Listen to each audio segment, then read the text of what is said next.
Hey guys, my phone ran out of storage, so I had to clear up some space, and the video got cut off there. But I was previously comparing this keycap with these keycaps.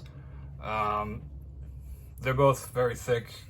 I would say that these are 1.5 millimeters. This is at least like a tiny, like almost that thick, if not as thick.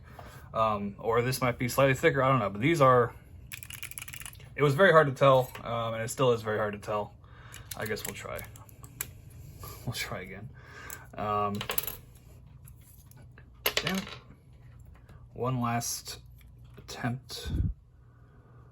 Let's see, focus.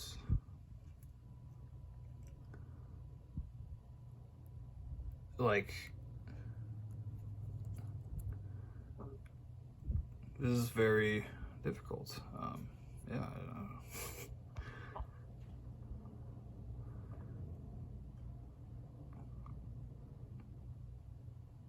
know. So like, this whole thing is yellow on the inside, which makes it hard to see where the edge is, and then it's two colors, which make it hard to compare the size with this. But no, I mean, they're both good keycaps.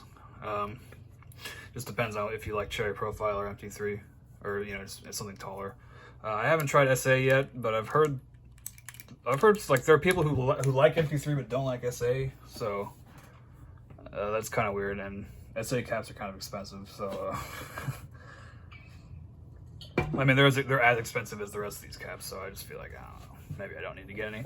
I probably will get SA caps at some point, but for now I just have these and the MT3s. But so I have a loose switch here, and one thing I noticed is that depending on how you hold the switch can like slightly affect the sound.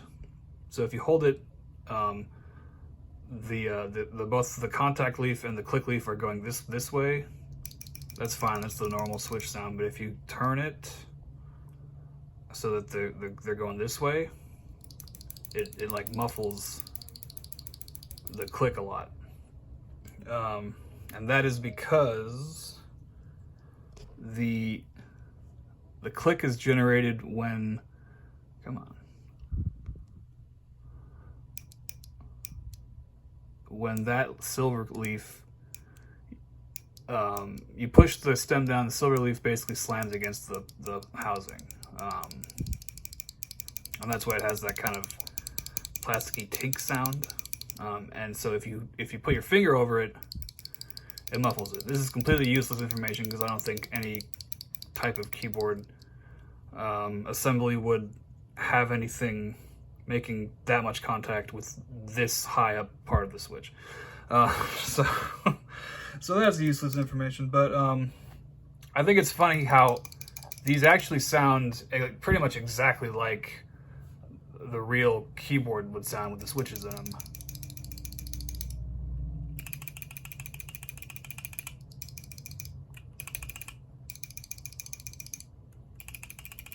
It's like, it sounds like that. Not every switch is like this, so that's pretty nifty. And let's do one final comparison with the classic, the fan favorite, this thing right here,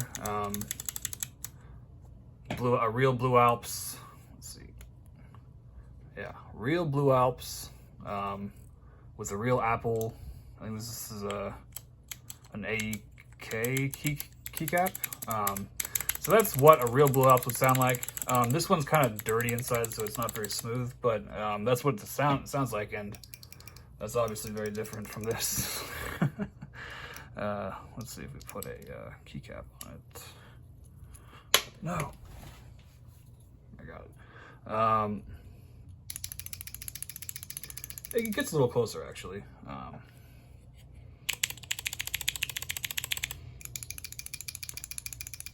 It's definitely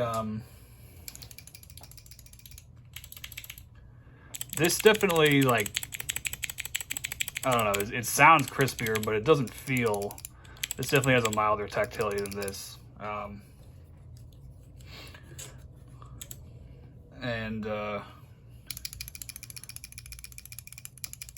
You know, if these were a little bit less tactile, I think they'd be like perfect. But you know, they're still good in their current form. They're just like I said, they're not great for like continued long marathon typing.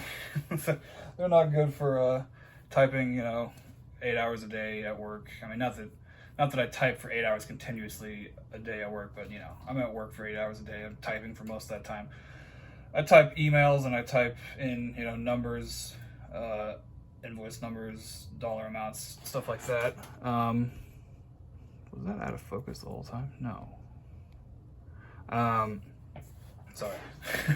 And so, you know, I do kind of a mix of long bursts of typing, like long paragraphs, and then also typing short numbers. And I think they're good for the numbers, not as good for the long typing. It gets a little fatiguing on the senses after a while. Your fingers kind of start to not, you know, they might hurt, or they might be a little bit too much, you know, just a little overstimulation, and it gets a little bit hard to press them, even if it's not too stimulating, which at this point my fingers are pretty much used to the tactility. I don't have pains anymore or anything like that, but I do feel like they're so tactile that it slows me down a little bit when I'm typing.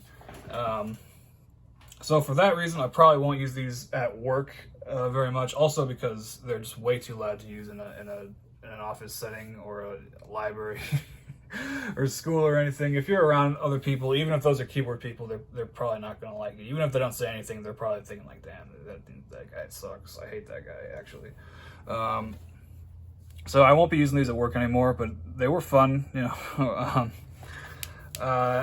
I think these would be good for something like, you know, a keyboard that if you have your keyboard at home and you don't necessarily use it that much, you're not actively using the keyboard like all day.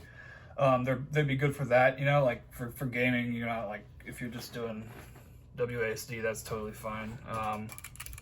They're good for that. You can tell exactly when your key's being pressed. And they're good for like if you mainly use your keyboard to just like type in stuff on YouTube, then these are good for that. You know that you won't be overstimulated or anything like that. I mean, it'll be loud, but whatever. You know, yeah, they're good for just like kind of more of a, I don't want to say they're a novelty switch. You know, definitely not a gimmick. These are like legitimately good switches.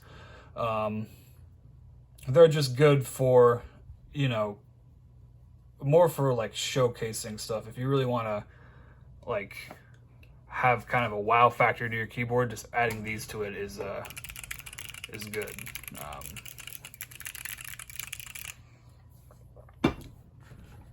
So I will probably be, I will definitely be using different switches at work moving forward, but they're a little too loud, a little too tactile for continued use, but they're still good switches. Would be good for at-home use. Yeah, they're good for a fun at-home keyboard, like I've said in the past. They'd also be good for macro pads if you're one of those guys. Like if you're just doing one key press, you want to really feel it, you know.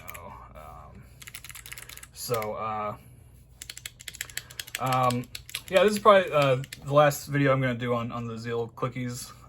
Good switches. I guess if I had to give them a score, yeah, they're pretty good switches. Let's not get into scoring. Let's just not go there.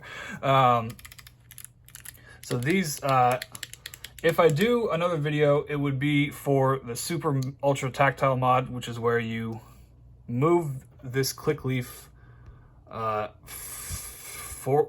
back, so that I guess the actual collision happens at the bottom here, I think, and so you move this bottom part back so it's not able to fully collide anymore. And what that does is it stiffens the click leaf, which increases the tactility even higher. This is a stock switch, but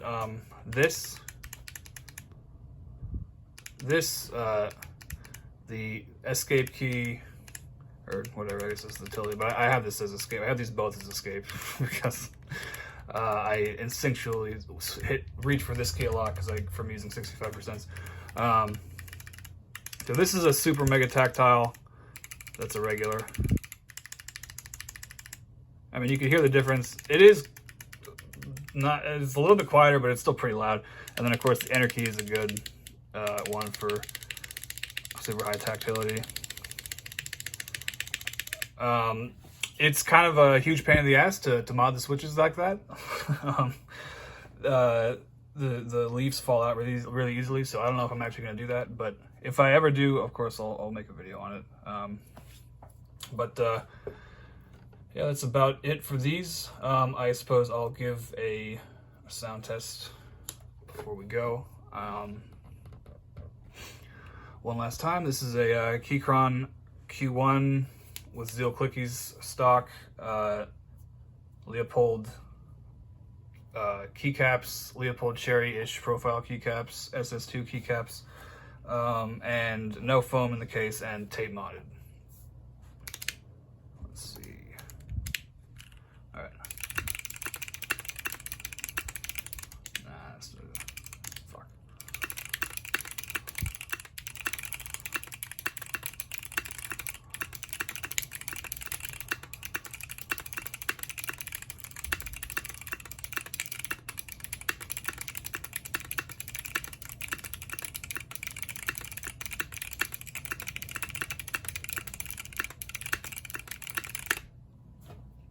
Okay, that was fucking terrible.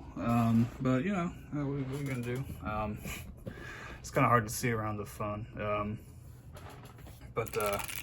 Yeah, I like these, but I've been using them for a while. Probably ready for a change, but that doesn't mean I'm not gonna use them anymore. I'll probably come back to these, you know, occasionally. They're fun switches. That's really what these kind of mostly boil down to. Is they're fun to use, but you know, you can't have fun all the time. You have to be miserable sometimes, right? So yeah, thanks for watching.